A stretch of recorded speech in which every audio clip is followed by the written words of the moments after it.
Let's write cinema story. Bollywood की ना एक बात है कि अगर तुम आउटसाइडर हो तो चुप रहो, काम करो, मुस्कुराओ, जो मिले वो ले लो, जितना दिया जाए उतने खुश रहना सीखो, सवाल मत पूछ लेना, सिस्टम को चैलेंज मत कर देना, और अगर तुमने ये रूल्स तोड़े तो इंडस्ट्री तुम्हें तोड़ देगी। एक लड़की थी जिसने ये सारे रूल तोड़े, उसका नाम था कंगना रनौत। हमारी संस्कृति में पहले शांति और फिर क्रांति को जगह दी गई है। हिमाचल प्रदेश के एक छोटे से शहर से आई, घर में कंजर्वेटिव माहौल था, पिता चाहते थे कि डॉक्टर बने। कंगना ने 16 साल की उम्र में घर छोड़ दिया, दिल्ली आ गई, मॉडलिंग शुरू की, थिएटर किया, और 2005 में एक कॉफी शॉप में बैठी थी जब डायरेक्टर अनुराग बासु की उन पर नजर पड़ी। उन्होंने डायरेक्टली अप्रोच किया कि तुम मेरी नेक्स्ट फिल्म में काम करोगी। वो फिल्म थी गैंगस्टर। 2006 में गैंगस्टर रिलीज हुई। एक ऐसी लड़की जिसने पहले कभी सिनेमा में काम नहीं किया था, उसने इतनी रॉ और रियल परफॉर्मेंस दी कि क्रिटिक्स चौंक गए। Film fair best female debut का अवार्ड मिला और बॉलीवुड ने नोटिस किया ये लड़की कुछ अलग है। लेकिन यार, नोटिस करना और एक्सेप्ट करना दोनों अलग बात होती है। वो लम्हे आई, life in a metro fashion आई, जिसमें कंगना ने एक ड्रग एडिक्ट सुपर मॉडल का रोल प्ले किया। इतना इंटेंस, इतना ऑनेस्ट परफॉर्मेंस कि नेशनल अवार्ड मिला। बेस्ट सपोर्टिंग एक्ट्रेस पहला नेशनल अवार्ड 2008 में। सिर्फ दूसरी बड़ी फिल्म में, लेकिन इसके बाद बॉलीवुड ने उन्हें टाइपकास्ट कर दिया। हर फिल्म में वही न्यूरोटिक, मेंटली डिसेबल कैरेक्टर्स, राज, क्रिश 3, विलन, जैसे इंडस्ट्री ने डिसाइड कर लिया था कि ये लड़की डिस्टर्ब रोल ही करेगी, इसे सीरियस नहीं लेना। और कंगना ऑफर्स लेती रही क्योंकि काम चाहिए था, पैसे चाहिए थे, लेकिन अंदर से जानती थी कि ये उसकी असली क्षमता नहीं है। 2014 में आती है क्वीन, एक फिल्म जिसने कोई बड़ा सुपरस्टार नहीं था, छोटा सा बजट था, एक डायरेक्टर थे विकास बहल और एक एम्बिशन था कि फिल्म अच्छी बनाएंगे। कंगना ने रानी का रोल किया, एक छोटे शहर की लड़की जिसका दूल्हा शादी से पहले ही भाग जाता है। वो अकेले हनीमून पर जाती है और खुद को ढूंढती है। क्वीन रिलीज हुई और बॉलीवुड हिल गया। फिल्म ने 97 करोड़ रुपए कमाए सिर्फ कंगना के दम पर। कोई बड़ा मेल सुपरस्टार नहीं, इसमें आइटम सॉन्ग नहीं, इसमें एक्शन नहीं, बस एक औरत और उसकी जर्नी। कंगना को मिला दूसरा national award, best actress, 2 national award, और वो अभी सिर्फ 28 साल की थी। अगले साल 2015 में तन्नू इट्स मन्नू आती है।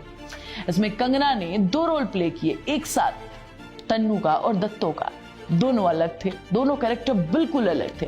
बिलीव नहीं हुआ कि एक ही एक्ट्रेस किस तरीके से 2 अलग अलग कैरेक्टर प्ले कर सकती है। फिल्म में कमाए 150 करोड़, पहली फीमेल लेड हिंदी फिल्म जिसने 150 करोड़ रुपए कमाए, और कंगना को मिला तीसरा नेशनल अवार्ड। 3 नेशनल अवार्ड, ये किसी भी एक्ट्रेस के लिए रिकॉर्ड अनयूजुअल है। और अब यहां से ध्यान से सुनो, क्योंकि यहां से असली कहानी शुरू होती है। जिस इंडस्ट्री में कंगना ये सब कर रही थी, उसी इंडस्ट्री में एक लॉबी थी, एक क्लोज ग्रुप, जहां अगर तुम्हारे पास कोई गॉडफादर नहीं है तो तुम्हें काम नहीं मिलेगा, जहां एक फोन कॉल से करियर बन जाता है और एक फोन कॉल से करियर खत्म हो जाता है। कंगना के पास कोई गॉडफादर नहीं था, और जब उन्होंने ओपनली कहना शुरू कर दिया तब इंडस्ट्री उनके खिलाफ हो गई। 2017 कॉफी विद करण में करण जौहर का वो शो, जहां बॉलीवुड की सारी इनसाइड जोक्स होते हैं, कंगना वहां गई और जो हुआ टेलीविजन की हिस्ट्री बन गया। करण ने कैजुअली एक सवाल पूछा और तब कंगना का जो जवाब था वो कुछ ज्यादा ही डायरेक्टली था, लेकिन सच था शायद। कंगना ने करण जौहर की तरफ देखते हुए बोला, आप बॉलीवुड के नेपोटिज्म के किंग हैं। स्टूडियो में सन्नाटा छा गया। ये मोमेंट था जिसने पूरे बॉलीवुड को हिला दिया। Kangna, as per your experience, who has given you more unnecessary attitude in the industry? I think you, Karan. Me? Yeah. Intolerant is You're a flag bearer of nepotism, the movie mafia. ये phase अगले कई सालों तक हर debut में आता रहा। Sushant Singh Rajput case के बाद आज भी रिलेवेंट हो गया। जब लोगों ने पूछा कि बॉलीवुड में नेपोटिज्म है, कंगना का वो मूवमेंट सबसे पहले याद आता था। लेकिन इस सच को बोलने की कीमत कंगना को चुकानी पड़ी। धर्मा प्रोडक्शन की फिल्म बंद हो गई। उनके साथ जो पहले साइन थी, करण के सर्कल के डायरेक्टर्स ने डिस्टेंस बना लिया। अवार्ड शोज में इन्विटेशंस कम हो गए। जब फिल्म फेयर ने उन्हें थलाइवा के लिए नॉमिनेट किया, कंगना ने खुद पब्लिकली कहा कि मैंने 2014 में इन सब अवार्ड्स को बैन कर दिया, ये करप्ट हैं। नॉमिनेशन विड्रॉ किया और वो कंगना थी जो रूल से नहीं खेलती थी। इंडस्ट्री का रिवेंज यहाँ खत्म नहीं हुआ। ऋतिक रोशन कंट्रोवर्सी आई, दोनों एक दूसरे पर एलिगेशन लगाते हैं, लीगल नोटिस जाते हैं, मीडिया में महीनों तक बहस चलती है। कंगना ने कहा ऋतिक मेरे सिलिएक्स है, ऋतिक ने डिनाई कर दिया। ये कंट्रोवर्सी इतनी बड़ी हो गई कि दोनों की प्रोफेशनली इमेज की धज्जियां उड़ गई। इंडस्ट्री का सपोर्ट मिला ऋतिक को, कंगना अकेली थी। 2020 में जब सुशांत सिंह राजपूत की ट्रेजिक डेथ हुई, कंगना पहली एक्ट्रेस थी जिन्होंने पब्लिकली कहा बॉलीवुड में मर्डर होते हैं, लोगों के करियर का मर्डर किया जाता है और कभी कभी लोग भी। ये बात कंट्रोवर्शियल थी लेकिन पूरे देश ने सुनी और उसके बाद मुंबई को पाकिस्तान से कंपेयर किया गया। महाराष्ट्र की सरकार नाराज हो गई और उनके पाली हिल ऑफिस को तोड़ना शुरू कर दिया। सब कुछ घंटों में हुआ। ये इतनी जल्दी हुआ कि कोर्ट नहीं देख पाई, सरकार नहीं देख पाई।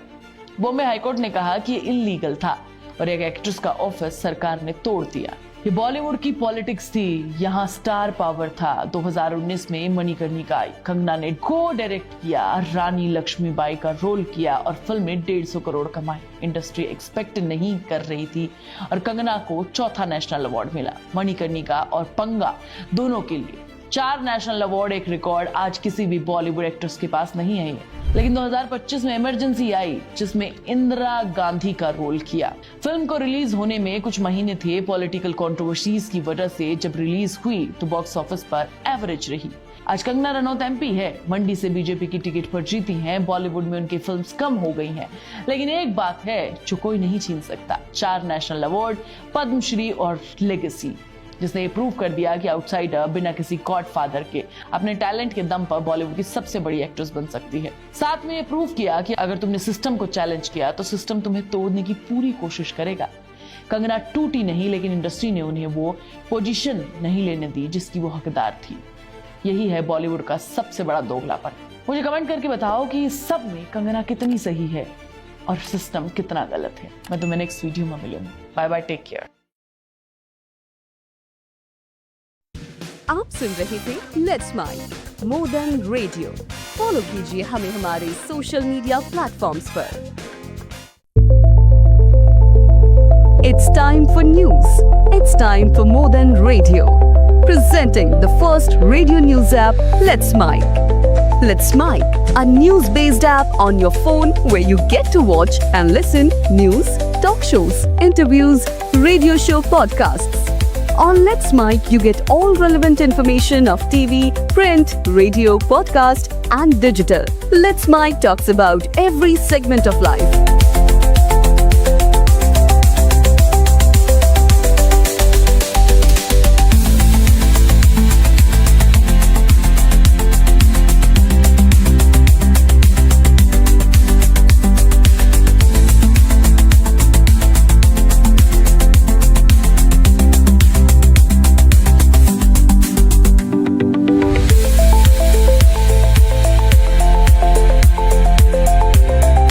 Download the app now from Play Store. Available both on Android and iOS mobile phones.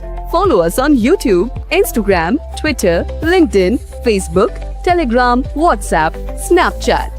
Let's talk, let's connect, and let's mic.